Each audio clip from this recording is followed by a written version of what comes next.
Bonjour à tous, ici Manga Infant. On se retrouve aujourd'hui pour une nouvelle manga review. Oh oui, la deuxième du jour, bien entendu.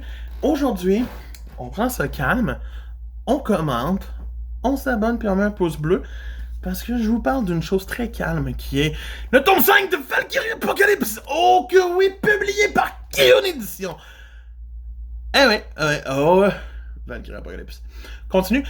On reprend ici dans ce tome 5 avec la fin du combat de Kojiro versus Poséidon.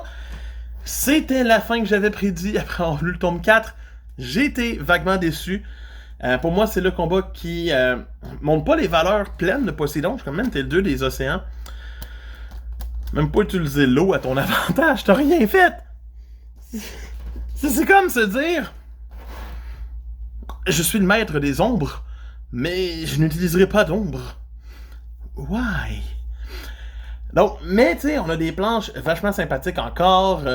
Les dessins sont vraiment beaux, surtout à partir du moment que Kojiro voit la map en gros relief et ressent les intentions totales de tout ce qui se déplace. Oui, cool! Mais c'était plié d'avance, le combat était plié, je savais qui allait gagner, ça m'a déçu. Par la suite, on a la mise en place du prochain combat qui est sur la cover. Héraclès versus Jack l'Éventreur. C'est le combat que le monde m'a le plus hypé pour l'instant. Donc j'ai hâte de voir si il va vivre toute cette expectation. Live up to it. Mais pour l'instant, j'aime bien parce que Héraclès est décrit comme étant un bon gars qui fait juste genre être gentil. Et Jack est le pire des merdes. La pire des merdes humaines.